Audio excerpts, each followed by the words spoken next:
안녕하세요. 새롭게 하소서 주영훈입니다. 안녕하세요. 송지은입니다. 안녕하세요. 박효환입니다. 우리 그 자녀를 가진 부모님들은 다 공감하실 텐데 내 아이를 살릴 수만 있다면 정말 내 심장을 꺼내서라도 살리고 싶다. 이런 것이 부모님들의 마음 아니겠어요? 그럼요. 네. 뭐 사실 저도 아이가 셋인데 네. 아이들이 아픈 거 보면 그냥 차라리 내가 맞아요. 아픈 게 낫다. 내가 맞아요. 아프고 싶다. 그런 거 있어요. 우리 아이가 그 좀 열만 나고 몸살 감기만 걸려도 부모님들의 마음은 찢어지는데 네. 오늘 모실 주인공은 자녀가 큰 사고를 겪으면서 정말 온몸이 찢기는 듯한 그런 고통을 느끼셨다고 합니다. 그렇습니다. 하지만 이 시간 하나님께서 함께 해주심으로 이 힘들고 어려운 시간을 잘 극복해내셨다고 고백하는 분이신데요. 또 어린 시절 눈칫밥을 먹으면서 그간 또 고생을 하셨지만 과거는 과거일 뿐 하나님을 만나면서 모두 회복하셨다고 고백하시는 분이십니다. 네. 가슴을 울리는 절절한 목소리로 하나님을 찬양하고 있는 네. 찬양사역자 지선 전도사님 모시겠습니다. 어서 오세요. 어서오세요. 안녕하세요. 안녕하세요. 반갑습니다. 반갑습니다. 안녕하세요. 안녕하세요. 반갑습니다. 우리 박유환 목사님은 개인적으로 또 친분도 있으시고. 네, 워낙 유능하신 분이라서 예. 모르는 사람이 없죠. 아, 그건 아니고 이따가 뭐 들어보시면 아시겠지만 네. 찬양 너무 잘하시고 예. 또 제가 뭐 개인적으로 너무 좋아하는 예. 찬양사역자 분이시죠. 네. 그 대표곡이 주의 은혜라. 네, 주의 곡이- 은혜라를 네. 이제 성악가 분들이 네. 많이 그 찬양 그 봉헌송을 하잖아요. 그래요. 봉헌송으로 주의 은혜라를 많이 불러주셔가지고 맞아요, 맞아요. 이게 해외에서부터 유명해져가지고 네. 우리나라에서도 많이 불려지고 있더라고요. 제가 출석하는 교회에서도 많은 분들이 이렇게 부르시더라고요. 네. 근데 그 노래가 이제 우리 지선 자매님의 신앙 간증이기도 하다고 하는데 어떤 이야기인가요? 제가 계속 앞으로 말씀드리겠지만 네. 저는 뒤를 돌아보면 네. 이것이 불평과 또 원망이 아니라 네. 이것이 은혜였음을 고백하는 삶이 저의 삶이거든요. 네. 그래서 그 마음을 담아서 녹음했던 곡입니다. 그 전도사님의 귀한 고백이 들어있는 그 찬양 네네. 궁금하거든요. 네. 한번 들어볼 수 있을지. 짧게 한번 들어볼 수 있을까요? 짧게. 예, 예. 오. 네. 네. 첫 소절만 들으면 아마 성악하시는 그래요, 분들이 그래요. 이 찬양이구나 기억하실 하실 거예요. 텐데 내 평생 살아온 길 뒤돌아보니 여기까지만 해도 너무 짧은 거 아닌가? 조금 더 쓰시지. 권사님이랑 장로님들이 또 많이 좋아하셔서 그렇죠, 그렇죠. 그 봉헌송으로도 많이 불려지고. 네네. 예. 이제 우리 전도사님께서 그동안 어떤 인생을 살아오셨는지 좀 얘기를 나눠볼까 해요. 네네. 그 아까 소개할 때 네. 보니까 눈칫밥을 먹으면서 잘하셨다 하셨는데 네. 눈칫밥을 먹어본 사람만 알아요. 그 먹어도 배가 그렇죠. 고프다는 눈칫밥. 저도 좀 먹어봤거든요. 어떤 시절을 어떻게 겪으셨어요? 저는 지금은 굉장히 화려한 삶을 살고 있는 것 같이 보이지만 네. 한 20여 년 전에는 네. 전혀 상상할 수도 없는 삶을 예. 살기 시작했어요. 예. 15살 때까지 부모님이랑 살다가 네. 이제 부모님이 갑자기 이혼을 하셨어요. 네. 근데 아빠는 되게 유명한 플루티스트였어요. 음악을 하신 분이죠. 네, KBS 관현악단의 단장님으로 아. 계시고 그리고 연주도 하시면서 그 아빠는 전국 노래자랑에서만 볼 수 있는 아빠. 너무 바쁘신 네. 그죠?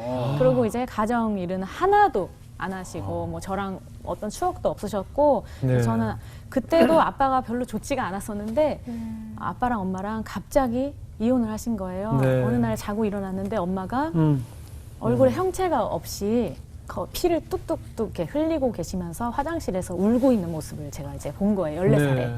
그래서 너무 깜짝 놀래가지고 봤더니 아빠가 너무 화가 나셔가지고 막 옆에 있는 온갖 물건으로 다 때리신 거예요. 어떻게? 그래서 저는 그때 그냥 어떤 상황인지 인식하지 못할 정도로 그냥 엄마가 집을 나갔으면 좋겠다. 그런 생각밖에 없었어요. 엄마가 예. 이제 그렇게 맞은 뒤로 매일매일 막 공포로 떠시는 걸 보면서 예. 집을 엄마를 나가라고 해야겠다. 어. 그래서 엄마 짐을 싸서 엄마 내가 안 보는 때 내가 학교 갔을 때 집을 나가라고. 그때 엄마가 진짜 집을 나가신 나갔어요? 거예요. 그래서 제가 그날 서울역까지 제가 서울에 살고 있었으니까 네. 서울역까지 막 이렇게 엄마를 하루 종일 찾아 돌아다니다가 집에 왔던 기억이 있어요. 아유. 그때가 정말 저의 인생에서는 굉장한 터닝 포인트였고 네. 상상할 수 없었던 삶이 그때부터 막 시작이 된 거예요. 어. 근데 아빠가 갑자기 저를 키울 수 없다고 하셔가지고 네. 큰 집이 대전에 있어요. 예. 이제 큰아빠가 카이스트 연구원으로 내려가신 지 얼마 안 되셔가지고 예. 대전을 내려가라고 갑자기 하는데 저는 정말 너무 깜짝 놀란 거예요. 서울이 나의 고향이고 익숙해진 땅인데 가뜩이나 혼란스러운데 그렇죠. 여기를 떠나서 대전으로 가라고 하니까 음. 배신감 그럼요, 그리고 그럼요. 엄마도 아빠도 나를 책임져주지 않는구나 하는 버림받은 그런 느낌. 그래서 그때 큰 가방 트렁크 딱 2개를 가지고 동생이랑 내려왔어요. 아, 단둘이. 네. 그래서 대전을 내려왔는데 큰 집이 굉장히 잘 살았어요. 예. 잘 살아서 아 우리 이제부터는 정말 잘 살 수 있겠다 동생한테 얘기하면서 집에 내려갔는데 이제 그때부터 어려움이 시작된 거죠. 네. 이제 큰 집 아들이 동생이 있는데 네. 저를 많이 미워했어요. 동생인데. 네, 근데 지금은 이해를 해요. 왜냐면은 얼마나 싫었겠어요. 그렇죠. 다른 사람이 집에 와서 산다니까. 사촌 누나니까. 네. 그런데 이제 집에 갔더니 학교만 갔다 오면은 집이 막 도둑이 들어온 것처럼 제 방만 나가 이렇게 써 있고 아이고. 이 집에서 빨리 나가라고 하고 그리고 학교에서는 왕따를 하는 거죠. 왜냐하면 서울에서 전화가 왔다고 왕따를 시키는 거예요. 텃세.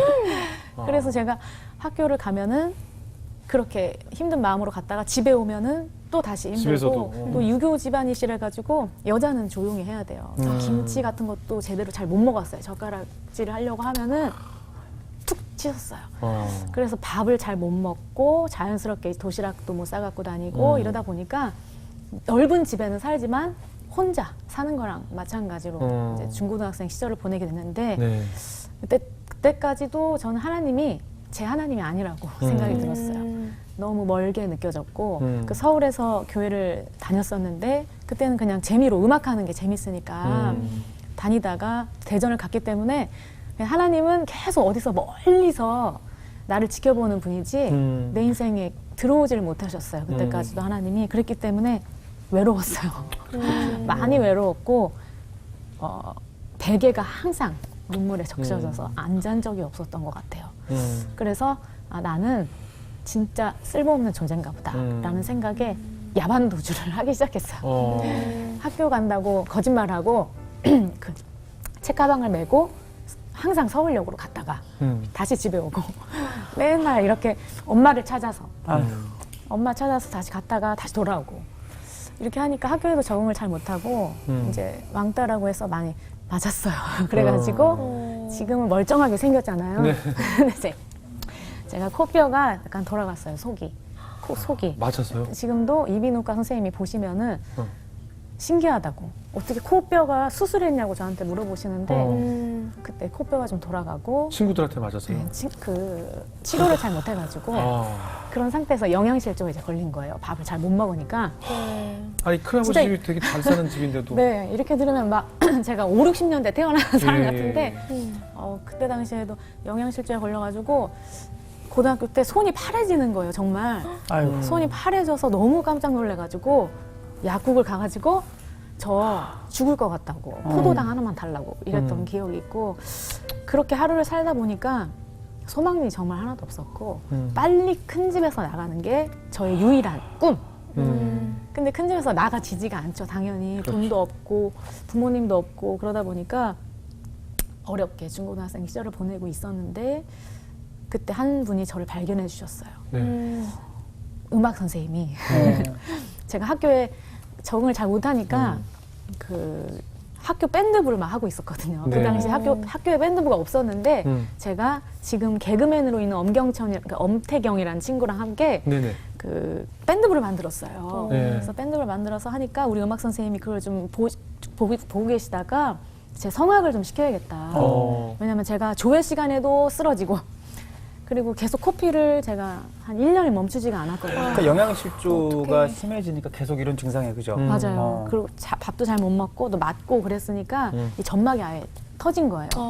코피가 안 멈추는 거예요. 그렇기 때문에 머리부터 발끝까지 이렇게 피가 계속 안 그렇죠, 도니까 그렇죠. 계속 쓰러졌어요. 늘 고등학교 머리가 때도. 무겁고 띵하고 네. 그랬을 텐데. 그리고 신경성 위염이랑 장염이 당연히 아. 걱정 근심이 많으니까 그렇죠. 항상 장이 확 꼬여버리는 거예요.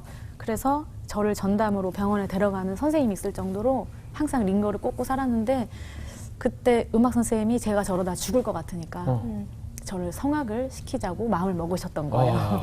근데 크리스찬이 아니셨어요, 음악 네. 선생님은. 근데 가장 친한 친구가 개척교회 사모님인 친구가 있으셨던 거예요. 네. 그러니까 친구니까 크리스찬 친구니까 항상 얘기를 들으셨던 거예요. 네. 야, 나니야, 내가 어렸을 때 응답을 받았는데 어떤 아이를 하나님이 보내주신다고 했어. 내가 걔를 공짜로 레슨을 해야 되는 운명이 있다고. 아, 교수님이? 항상 두 분이 그런 얘기를 하셨던 거예요. 예, 그래서 선생님이 저를 보자마자 그게 넌 것 같아. 와. 그래서 저를 데려가신 거예요. 그래서 그때 처음으로 어른의 그 따뜻함? 그것을 처음 느꼈던 것 같아요. 그래서 계속 버림받고 이렇게 차가운 벽 같았던 분들이 처음으로 음악 선생님께 따뜻함을 좀 네. 느꼈었고, 제가 그때부터 난데없이 고등학교 3학년 때 성악을 이제 레슨을 받게 된 거예요. 공짜로. 그러니까. 그죠. 받을 수 있는 사실 환경도 아니잖아요. 아니잖아요. 그러니까요. 예. 근데 저희 선생님께서 사모님이니까 오히려 1000번째를 제 이름을 걸고 그 예물을 드리시면서 네. 저를 무료로 레슨을 해주셨어요. 야, 정말 상상할 수 없는 행운이 온 건데 그때 그 동생은 어땠어요? 동생도 같이 있었잖아요. 동생은 거의 자폐 정도 와가지고, 그러니까 숫기가 예. 없는 애고 예. 성격이 막 왈가닥이고 막 활발하면은 밖에 나가서 나쁜 짓 하고 그럴 텐데, 너무 내성적이었고. 예, 저희 둘 다 성격이 이렇게 속으로 어. 굽는 스타일이라 얘는 완전히 자폐까지 아휴. 온 상태가 돼서 선생님이 전화가 오신 거예요. 네. 보호자가 누구냐, 그래서 저라고. 그랬더니 얘가 자폐 검사를 좀 받아야 될 것 같다. 그 정도까지 가서 전 항상 동생에 대한 그런 게 있어요. 짊어져야 되는 짐.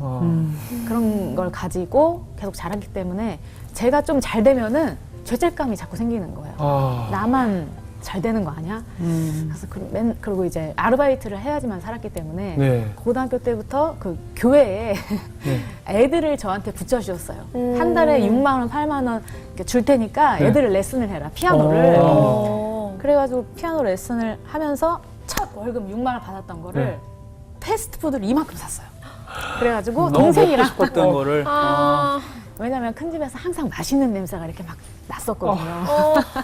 그래가지고 제가 패스트푸드를 사서 동생이랑 맨날 그 감자튀김을 먹으면서 집까지 이렇게 걸어오던 기억이 있어요. 동생은 좀 많이 좋아졌어요, 그 후에? 또 그간 많은 사연이 있는데 예. 여전히 아, 마음은 상처가 그래도, 있구나. 네, 누나가 사랑하는 건 알고 있어요. 이게 쉽게 아무는 상처가 아니니까요. 제가 늘 말씀드리지만 몸에 난 상처는 아물긴 하는데 마음에 난 상처는 영원히 치유가 안 되고 남아 있더라고요. 네. 네. 이제 대학생이 되셨을 거 아니에요. 이제 어른이 네, 됐으니까 네. 무언가 내 결정대로 내 의사대로 할 수 있는 나이가 되었는데 그 후에는 어떠셨나요? 성악으로 저는 학교를 갈지 몰랐거든요. 네. 1년도 안 했기 때문에 성악을. 그런데 한 군데를 딱 썼는데 그게 된 거예요. 그래서 거기를 들어가고 나서 이제 대학 생활을 시작해야 되는데 네, 학비도. 학비가 너무 비싸잖아요. 그러니까요. 음대니까. 네. 그래서 몇 번은 학자금 대출을 받았는데 이러다가는 진짜 빚더미에 올라앉겠다는 생각이 들었고, 또 대학생이 되면서 제가 이제 계속해서 문제가 뭐였냐면 네. 자꾸 사랑받고 싶으니까 네. 누군가에게 사랑받고 싶으니까 인간관계가 안 좋은 거예요. 계속 내가 원하기만 하고 아, 그래요? 모든 친구 관계나 아니면은 모든 사람과의 관계 속에서 제가 좀 계속 채워지지 않는 그런 애정 결핍 같은 게 계속 결핍이죠. 있었던 것 네. 같아요. 그러니까 대학 생활이 안 좋았던 거예요. 그래서 대학교도 지금 학비도 못 내고 그리고 혼자 그때는 이제 큰 집에서 나왔어요. 큰 집에서 나와가지고 사니까 정말 집세 내고 학비 내고 하다 보니까 빚더미 올라앉을 것 같아서 휴학을 하려고 네. 드디어 휴학을 하려고 갔는데 과사를 갔는데 성적표가 나온 거예요. 제게 네. 4.5를 맞은 거예요. 제가. 그럼 성적이 되게 잘 나온 거잖아요. 제가 너무 깜짝 놀랐어요. 네. 제가 실기 점수랑 교양 과목까지 전부 다 올해이프를 와. 받은 거예요. 그래가지고 음대 전체 수석을 한 거예요. 이야. 그럼 장학금 받지 않아요? 장학금 나오죠. 전체 장학금을 영원을 내고 학교를 다니기 시작한 거예요. 그래서 하나님이 저 멀리 있다가 약간 제 앞에 약간 오신 것 같은 느낌이 드는 거예요. 살짝 다녀가신 느낌. 그래서 이거 뭐지? 네. 그리고 항상 불행하게 살았던 사람들은 축복이 오면 이상해요. 뭔가 나한테 왜 이런 일이 일어나지? 오히려 더 불안할 것 같아요. 뭔가 더 안 좋은 일이 일어나려고 일어나? 그랬는데 그때부터 또 이번에는 교수님이 저를 발견해 주신 거예요. 그래가지고 저를 유학 준비를 시켜주신 거예요. 교수님이요? 네. 그래서 교수님이 학교 대표로 자꾸 저를 뽑아셔가지고 그 대학생 어린 나이에 그 대전에 있는 지역에서 협연을 하기 시작한 거예요. 예. 그래서 협연을 막 하면서 이제 유학 준비를 2년 동안 했어요. 독일 유학 준비를. 그래서 그 절차를 다 밟게 해주시고 또 어떤 교수님께서는 베를린에 아예 기숙사까지 다 컨택할 수 있도록 마련해 주셔가지고 제가 드디어 비행기표를 샀습니다. 예. 이게- 샀어요. 아니, 뭐 승승장구가 시작되는 것 같은데. 그러니까. 그래서 비행기표를 사고 근데 그때까지도 인간관계가 예. 계속 마음에 예. 짐처럼 왜냐하면 부모님도 계속 깨져 있고 그리고 저는 크리스찬이라고 좀 이제 신앙생활을 시작했는데 항상 이거를 해결하지 않은 채로 살아가는 거에 대한 또 죄책감 그리고 그러니까 뭔가 골마 있는 것을 그냥 덮어 가리기만 하고 있는 그런 마음이었겠네요. 맞아요. 그래서 네. 그 마음을 가진 채로 유학을 가려고 하니까 계속 이게 해결하지 않은 문제 같은 것들이 있다. 근데 그래서 그때 어머님을 찾아가시거나 이제 성인이 됐으니까 어머님이 찾아오시거나 그런 연락이 안 되던가요? 그 고등학교 때 엄마를 몰래 만나고 온 날 네. 아빠가 제 머리 끄덩이를 잡고 네. 다시 만나지 말라고 한 적이 있었기 때문에 두려웠어요. 엄마를 만나는 것도 아, 두려웠고 그러니까 엄마 어디 계신지는 알고 계셨는데. 아니 잘 몰랐어요. 아, 그래서 엄마한테 연락하는 것도 좀 죄책감. 아. 모든 것이 다 저는 죄책감이었던 것 같아요. 아. 그래서 유학을 그러니까 저는 스스로 혼자 네. 살아가는 것이 인생이다. 네, 네. 이렇게만 생각을 했었기 때문에 그때도 유학을 혼자 다 준비를 한 거예요. 그래서 네네. 교수님의 도움을 받아가지고 네네. 이제 가려고 하는데 제가 비행기 티켓을 들고 이렇게 큰 집 앞에 사거리를 이렇게 걷고 있었어요. 네. 네 거리를 이렇게 걷고 있었는데 비행기 티켓을 들고 있는 저를 보고 제가 너무 깜짝 놀란 거예요. 너무 좋았어요. 제가 인생의 뒤를 처음 돌아본 거죠. 이렇게 막 계속 앞으로 전진만 나는 하다가, 사랑받아야 예. 돼, 난 인정받아야 돼, 막 이렇게 막 계속 걷고 있다가 뒤를 처음 돌아봤던 것 같아요. 네. 그 길가에서 뒤를 딱 돌아봤더니 내 인생이 코피만 흘리고 죽을 것 같았는데 자살 시도도 너무 많이 했었고 아, 그랬어요? 그런데 왜 그 자살 시도 왜 극단적 선택을 왜 하시려고 했어요? 살 필요가 없다고 느끼는 너무 거예요. 힘드니까. 너무 낮은 순간순간. 자존감 때문에. 왜 아무도 나를 사랑해주지 않는다는 거에 대해서 사람이 그런 마음이 들잖아요. 그런 마음 들 때 좀 누군가 찾아가서 상담도 받고 그러진 않았어요? 했죠. 아, 그래? 누구 찾아갔어요? 제가 대학교 때 너무 힘들어 보이니까 네. 어떤 친구가 너 정신과를 가지 않으면은 큰일 날 것 같다. 그래서 저를 정신과를 억지로 끌고 데려간 거예요. 네.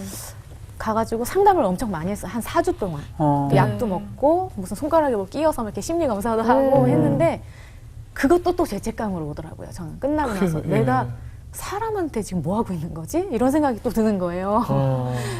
내가 지금 이거 할 필요도 없는 얘기를 왜 끄집어내서 내 얘기를 한다는 것 자체가 너무 힘든 거예요. 그래서 4주를 하다가 그냥 망치고 끝났어요. 그때도. 이것조차 사치라고 생각했군요. 네, 네. 그리고 나서 동생은 군대를 보내고 네. 저는 이제 유학을 가려고 비행기 티켓을 들고 있는 저를 보고 이게 태어나서 처음으로 은혜를 받은 자의 모습이구나라는 생각이 처음 들은 거예요. 그 전까지는 원망, 그리고 후회, 그리고 죄책감 이런 거밖에 없었는데 제가 유학 가려고 하는 학생이다 이런 생각이 갑자기 인식이 되니까 네. 내가 노력하지 않아도 나는 숨을 쉬고 있었구나. 내가 그렇게 노력하면서 살았는데 내가 노력하지 않은 것들을 하나님이 이끌어주고 계셨구나. 이런 생각이 처음으로 들면서 예. 그 횡단보도에서 하나님이 더 내 앞까지 온 느낌이었어요. 그런데 또 죄책감이 이번에 하나님께 드는 거예요. 하나님 왜요? 죄송한 마음에. 네. 이렇게 너무 감사한 분이 있으면은 네. 고마움 뒤에 미안함이 있잖아요. 그렇죠. 내가 이때까지 못했는데 이런 그만 것들. 몰라줬던 것에 대한 미안함. 예. 그래서 비록 대전역에서 잔 적은 있었지만 네. 하나님이 내 생명은 붙잡고 계셨구나. 이런 생각이 제가 처음 들면서 유학 가기 전에 한번 뜨겁게 하나님께 기도는 하고 가야겠다라는 생각이 처음 들었어요. 그러고 나서 그 다음날 새벽 예배를 이제 처음 간 거예요. 네. 새벽 예배를 갔는데 너무 깜짝 놀랐어요. 왜요? 조그만 교회에 정말 목사님이랑 사모님밖에 없었는데 네. 저를 누가 안아주는 것 같은 그 따뜻함을 태어나서 처음 느낀 거예요. 항상 세상은 차가웠는데 다 외면하고 했는데. 정말 대전역 그 길바닥 너무 차가웠었거든요. 네. 근데 처음으로 따뜻함을 느끼면서 하나님 진짜 살아계신가? 라는 생각이 들면서 기도를 하기 시작했어요. 새벽 예배를. 1일, 2일, 3일 하다가 하나님이 나의 창조주시구나. 이거를 제가 인정하면서 작정이 시작된 거예요. 아. 7일 작정, 14일 작정, 40일 작정하면서 별 꿈을 다 꾸는 거예요. 내 속에 있는 더러운 것들이 막 다 나오는 꿈을 꾸고 배가 아팠던 게 사라지고 하나님께 정말 인격적으로 기도하게 되면서 100일까지 간 거예요, 기도가. 그래서 매일. 365일까지 간 거예요. 매일요? 22살이. 유학은 그래가지고 예. 비행기가 떠난 줄 몰랐던 거예요, 제가. 예? 기도하느라요? 기도하느라고 못 하셨어요? 미친 듯이 기도를 한 거죠. 나 같으면 만세삼천 부르고 얼른 탔을 텐데 내가 이쪽으로 소변도 안 본다고 탔을 텐데 그걸 안 타셨어요?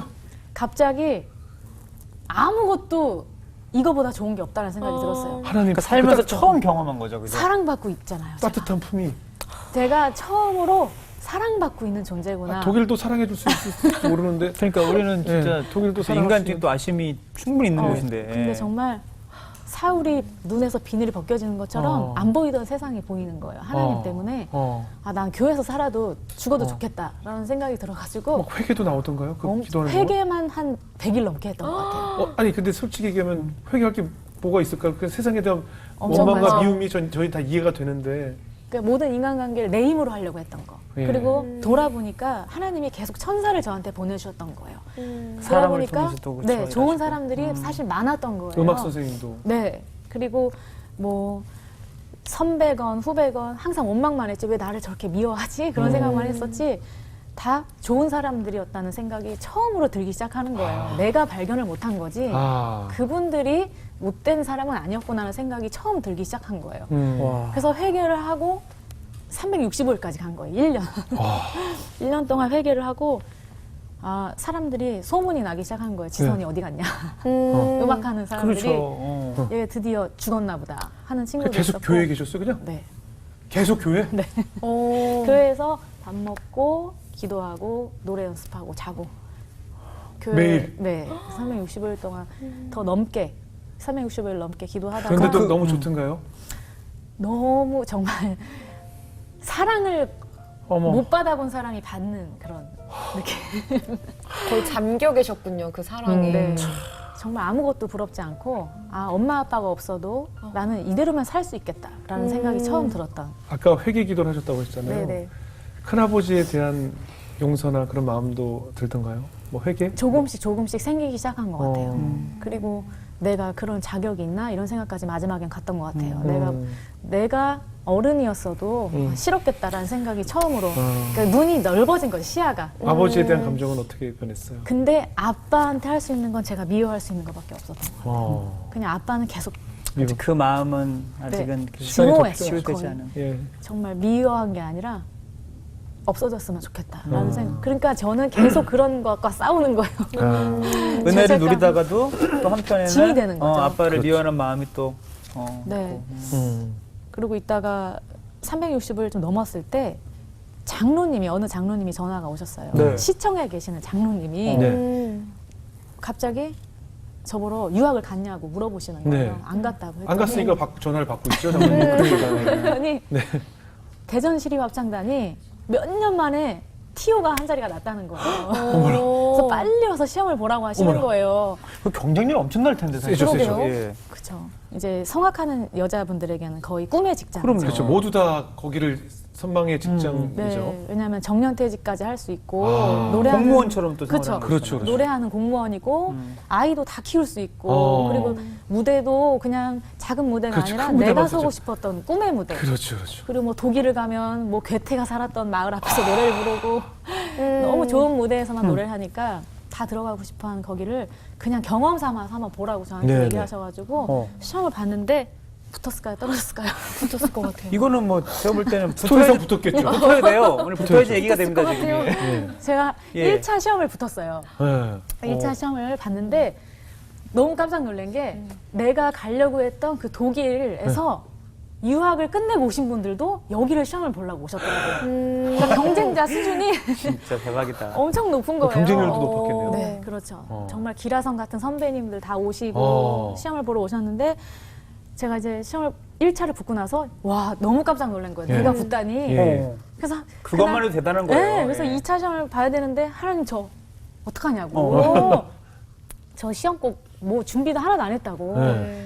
다른 사람도 어떻게 하나 봤더니 되게 유명하신 분들에게 레슨을 받더라고요. 네. 그리고 뭐 삼겹살도 먹고 기름칠하고 근데 저는 아무것도 없으니까 이제 하나님이 저한테 그런 마음을 주셨어요. 너는 너 하던 거나 해라 라는 마음을 주셔서 새벽 기도를 또 한 거죠. 저는 예. 잠도 쪽잠을 자면서 새벽 기도하고 그날 아침에 집에 와서 하나님 저 진짜 뭐 부르냐고 하는데 대학교 때 배웠던 아주 짧은 리트, 독일은 리트가 시거든요. 시. 그러니까 시라서 되게 짧아요. 네. 그래서 그거를 하나님이 부르게 하려고 하시나 보다 하고 얼른 아침에 가사를 외웠어요. 네.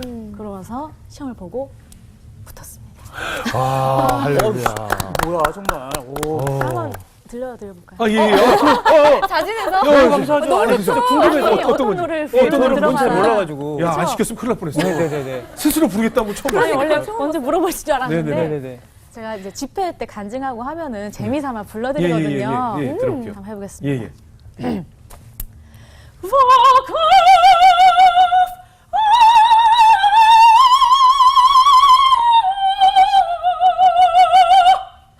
갔어요 지금. 합격! 이게 하이 C까지 올라가는 이게 다요? 아니죠, 아니죠? 제가 아, 이제 아니죠? 줄여서 하긴 줄여서. 했는데 야 갑자기 하실 때도 너무 약간 너무 놀랐어. 와. 아니 잘 이렇게 많이 부르시겠죠 다른 성악가 분들도. 네, 그때 그런데 당시 하이 C부터 네. 갑자기 그 음역 테스트를 하시는 거예요. C, D, 이 하이 영역을 그러고 나서 제가 막 불렀는데 그날따라 소리가 막 나는 거예요. 계속 그 위 소리가 알고 봤더니 암암리에 하이 소프라노를 뽑았던 거예요. 괜찮으세요? 네, 괜찮아. 지금 너무 세게 때렸어. 예. 그래서 그러니까 어떻게 보면 그 본인이 가고자 했던 독일 유학을 다녀오신 분들과 경쟁을 했잖아요. 네. 그러니까 거기 갔다 와도 이 과정을 겪어야 하는데 1년 동안 새벽 기도를 통해서 그 과정을 그냥 건너뛰신 거 아니에요? 그런 셈이 된 그런 거죠. 셈이 된 거죠. 그리고 또 제일 어린 나이로 네. 이제 지원을 한 거고요. 그래서 합격을 하고 나서 하이 소프라노로 공무원이 됐어요. 이야, 진짜 너무 할렐루야. 놀랍다.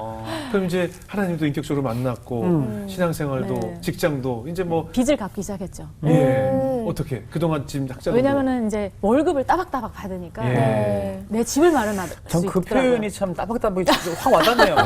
따박따박. 그러니까요. 제일 좋은 단어잖아. 따박. 예. 그래서 월급을 받기 시작하니까 적금을 넣을 수 있겠다라는 생각이 들어가지고 적금을 또 넣으니까 한 번에 빚이 갚아지고 이래서 교회 앞에 월세집을 드디어 내 힘으로 마련을 할 수 있게 됐어요. 할렐루야. 와. 그래서 교회 합창단 집 이렇게 또 새벽재단을 쌓으면서 살고 있을 때 2007년에 결혼을 했습니다. 교회 오빠. 교회 오빠랑 가장 멋있는 교회 오빠는 드럼 오빠잖아요. 드럼 오빠. 드럼이잖아요. 드럼 오빠랑 그 오빠를 그 드럼 오빠는 뭐 되게 유명한 방송사의 드러머로 하셨고 그러니까 같이 그 찬양 사역 하시면서 만나신 거네요? 아니죠. 교회 오빠. 그냥 교회. 교회에 있는 오빠. 아, 근데 음악하고 상관없이. 그 오빠가 또 다른 우리 자매님한테도 인기도 많고 그랬을 그렇죠. 것 같아요. 엄청났죠. 아주 맨날 가수분들이랑 이렇게 모임을 가지시고 막 어느 날은 바비킴의 장충체육관에서 막 이렇게 드럼을 치고 아, 그렇게 오면 유명하신 분이에요? 와. 드럼 그렇죠. 아. 그래서 드럼을 되게 잘 치고 그러니까 녹음 반주로 세션. 또 세션으로 세션도 하시고. 오래 활동을 했어가지고 예. 그 오빠가 결혼을 하자고 해서 했습니다. 근데 왜 이렇게 불만이 많으세요? 왜? 아니 9살 차이거든요. 9살 차이면 아주 좋죠. 네, 그쵸? 그럼요. 딱이죠. 뭐 보나마나 잘 맞는다는 네, 네. 9살 차이. 그래서 결혼을 하고 이렇게 너무 평안하니까 또 불안하더라고요. 아, 저기 안 들을래요. 나 여기까지만 여기서 전우사님 얘기가 끝났으니까. 맞아요. 아니 근데 사실 전우사님 저희가 원래 새롭게 하셔서 이렇게 네, 오시면 제가 얘기 또 듣고 또 질문 드리면 대답하시고 이러시는데 오늘요 지금 시작하면서 계속 달리셨거든요. 지금. 달리시는데 이게 거의 파노라마가 이게 막 너무 막 약간 막 놀랬다가 그러니까요. 오래봤다가 지금 그래서 우리 말씀하시는 게 정말로 더 이상의 또 어떤 일이 일어나지 않았으면 하는 마음이 있을 정도로. 왜냐면 그럼 뭐가 또 있는 거예요? 이 앞에 너무 눈물 나는 그 어린 시절이 있었기 때문에. 네, 네. 예. 그래서 왜 이렇게 평안하지? 이럴 쯤에 예. 또 뒤를 돌아본 거죠. 또 인생의 뒤를 예. 두 번째 뒤를 돌아봤는데 내가 진짜 코피만 흘리고 소망도 없이 살던 내가 결혼도 하고 가정이 있고 직장이 있고 교회가 그럼. 있고 이건 진짜 은혜다. 그렇죠. 네. 기적 같은 삶을 내가 살고 있구나라는 생각이 또 번뜩 들은 거예요. 아, 이분이 돌아볼 때 뭔가 좀 네. 조심스러워. 내 그러니까요. 평생 그러니까 지금 예. 뒤돌아보니 예, 돌아볼 때. 예. 그 돌아보고 나니까 또 하나님 앞에 새벽 재단을 이거 작정을 안 하면 안 되겠는 거예요. 그래서 이제 봉투를 이제 40개를 딱 마련해가지고 기도 제목을 쓰잖아요. 이렇게 예. 써가지고 40일 작정을 해야겠다. 예. 그때 이제 애를 둘을 키우고 있었으니까 아이가 둘 낳으시고. 네, 엄마로서 새벽 재단 쌓는 게 사실 쉬운 일은 아니잖아요. 그럼 아예 직장도 어렵죠. 다니면서. 아이를 누가 봐줘야 되니까요. 네, 그래서 결단을 또 한 번 하고 네. 새벽 재단을 쌓으면서 이렇게 합창단 다니고 있을 때 제가 2011년 6월이었어요. 네. 어떻게 우연히 그 100주년 기념교회에 네. 이재철 목사님이 예, 예. 담임하고 계실 때 그 목사님 설교 USB를 누가 선물로 주셔가지고 네. 제가 그걸 합창단 갈 때마다 틀어서 듣고 막 이랬었어요. 말씀 좋죠.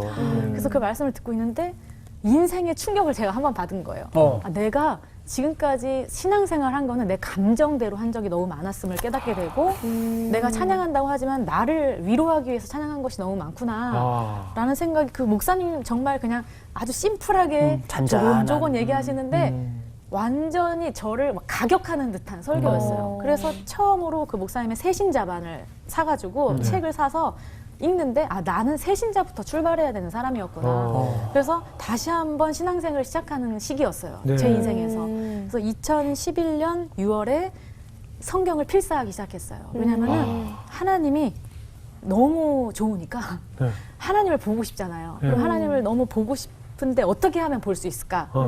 말씀이신 하나님을 쓰자. 그래서 써서 나도 성경 인물들처럼 되고 싶다라는 소망을 가지고 쓰기 시작했어요. 성경을. 그러니까 쓰니까 글쎄 읽을 때 안 보이던 글씨들이 쓸 때 보이는 거예요. 그래요? 필사하신 분들 알겠지만 너무 은혜스러운 거예요. 쓰니까. 예. 그래서 쓰면서 하나님을 더 깊이 만나면서 기도가 바뀌었어요. 그 40일 봉투를 다 찢었어요. 그리고 제목을 다시 쓰기 시작했어요. 아. 하나님, 제가 이때까지 어렸을 때 고난이라고 생각했던 것들이 진짜 고난이 아니었음을 제가 성경을 통해서 봤습니다. 아. 하나님, 이제 진짜 고난 주세요. 라고 기도 제목을 바꿔서 쓰기 시작했어요. 아니, 고난을 달라고. 아, 내가 아까 뒤돌아볼 때 내가 좀 불안했어. 아, 아니, 정말 근데 고난을 달라고 기도하셨어요? 그 전에는 네. 눈에 보이는 게 고난이었거든요. 그렇잖아요. 어렸을 때는. 예. 근데 진짜 고난은 축복임을 제가 깨달은 거예요. 성경 인물들을 통해서 아, 고난이라고 쓰지만 축복이라고 읽는다. 그렇죠. 고난이라고 쓰지만 진짜 축복이라고 저는 이제 믿기 시작한 거예요. 근데 많이 아프잖아요. 그러니까요. 많이 그럼요. 아파. 축복인데 아파. 그렇지만 또 하나님이 주시는 마음이라서 제 생각대로 한 게 아닌 것 같아요. 그러고 나서 내가 왜 이렇게 기도를 하고 정말 미친 듯이 막 하나님을 갈망하고 이러는지 모르게 정말 6, 7, 8, 9, 10월이 된 거예요. 네. 합창단을 출근했더니 갑자기 선생님들이 야, 너 파우더 바꿨어? 막 이러는 거예요. 왜? 그랬더니 얼굴이 해같이 빛난다는 거예요, 저보러. 그래서는 또 어느 날은 출근을 하면서 또 이재철 목사님 말씀을 이렇게 또 들으면서 막 이렇게 가는데 하나님, 저 어깨가 너무 아픈데 여기 좀 주물러 주시면 안 돼요? 그랬는데 진짜 하나님이 저는 안 믿었어요. 신유? 막 이런 거, 막 네. 체험. 네. 이런 걸 안 믿었었는데 정말 하나님이 쓱쓱 싹싹 저를 만져주시는 느낌이 아, 그 자동차에도 옵션이 있거든요. 이렇게 주물러지는 그거 아니에요? 제가 이렇게 이성적이었었는데 네네. 정말 이거를 만져가지고 풀어주신 다음에 들어가 떠미듯이 제가 합창단을 출근한 적도 있었고 어느 날은 철야 예배를 드리는데 이게 다 6, 7, 8, 9, 10월 안에 있던 일이에요. 네. 철야 예배를 드리려고 딱 앉아있으면 설교를 시작하시지도 않았는데 교회 문에서 불덩이가 저한테 막 이글이글 거리면서 막 돌진을 해오는 거예요. 근데 저는 믿음이 별로 없으니까 집으로 도망간 적이 있어요. 그 불을 피해가지고 막 집으로. 그러니까 별 희한한 일이 그 6, 7, 8, 9, 10월까지 있었어요. 그리고 정말 하나님 앞에 회개. 정말 회개가 그냥 회개가 아니라 애통하는 심정으로 한 처음부터 다시 이제 시작하겠습니다. 지나온 인생을 돌아보면 다시 회개를. 그럼 그렇죠. 이렇게 하나님과 늘 함께 주물러까지 주는 하나님이니까 얼마나 행복했겠어요. 네. 그런데 또 정말 그러고 고난이 나서 오던가요? 9월이 됐는데 네. 저희 2명의 아이가 애들이 폐렴 잘 걸리잖아요. 네네. 폐렴이 둘 다 걸린 거예요. 그래서 성모병원에 입원해가지고 둘 다 입원해서 합창단을 출근한 거예요. 네. 아, 하나님 이게 고난이에요. 제가 그랬어요. 네. 왜냐면 고난달로 기도했으니까. 네, 이건 고난도 아니에요, 하나님. 너무 행복해요, 저. 왜냐면은 그냥 병원에 입원해가지고 거기서 머리 감고 출근하고 이래도 말씀이 내 안에 막 가득해 있으니까 우리 애들도 아프지만 그래도 여기서 너무 잘 견디고 있으니까 하나님 이거 아무것도 아니에요 이러고 있는데 10월 15일이 됐어요. 예. 10월 네. 15일 날 저희 2명이 다 아이가 태어나는 날이에요. 네. 이 태어나는 날 이제 저희 엄마가 내려와 주셨어요. 오랜만에 제가 그 결혼을 해서 엄마랑 연락을 다시 하게 됐거든요. 네, 네. 엄마는 이제 서울에서 재혼을 해서 살고 계셨었고 아. 그러니까 저는 아빠는 믿고 음. 엄마는 배신감 같은 게 계속 버림받았다는, 있었어요. 예. 왜냐하면 나는 이렇게 힘들게 살고 대전에서 살고 있는데 엄마는 새 가정, 재혼을 했다니 새 가정 이런 어떤, 거에 예, 좀 그럴 수 있어요. 그런 마음이 배신감이 계속 있어서 엄마를 자주 내려오라고 하지도 못하고 좀 약간 어색하고 이래서 그랬었는데 결혼하면서 자연스럽게 아이들이 있으면 좀 소통이 되잖아요. 그렇죠, 그렇죠. 그래서 그날 엄마 우리 한 달 집을 비워가지고 집이 너무 더럽다고 애들 데리고 내가 올 테니까 잠깐 청소해 주시고 밥 해주시면 안 되냐고 해서 엄마가 잠깐 내려오셨어요. 네. 그러고서는 저는 이제 2명을 퇴원을 시켜서 집에 와서 먼저 첫째 아이를 목욕을 오랜만에 시키고 내보내놓고 둘째 아이를 시키고 있는데 우리 엄마가 이상한 비명을 막 지르는 거예요. 나 못 듣겠어. 막 이상한 비명을 막 지르는 거예요. 나가봤더니 저희 아이 방이 연기로 가득 차 있는 거예요. 저희 아이가 시커멓게 변해가지고 심장이 안 뛰고 있는 거예요. 왜요? 무슨 일이 이런 거예요? 무슨 일이 있었어요? 봤더니 그 온몸에 물을 그 목욕하고 다 묻은 채로 네. 아빠가 이제 드러머라서 젓가락을 계속 잘 갖고 놀았거든요. 저희 아이가 예. 젓가락을 계속 갖고 놀고 있다가 그 물 묻은 손으로 220볼트에 2개를 한꺼번에 다 꽂아버린 거예요. 그래 꽂아가지고 전기 감전사가 된 거예요. 그러니까 전기가 몸 안에 들어가 있으니까 얘가 심장에 손을 댔는데 안 뛰는 거예요. 그리고 코에서 바람이 안 나와서 정말 내가 이때까지 썼던 말씀이고 뭐고 아무것도 그렇죠. 완전 막막한 상태가 된 거예요. 얘를 막 때렸어요. 네. 은찬아 일어나 막 심장을 막 누르고 일어나라고 하는데 얘가 안 일어나는 거예요. 근데 점점 애가 시커멓게 변해가고 있었을 때쯤 몸 안에서 터지는 소리가 나는 거예요.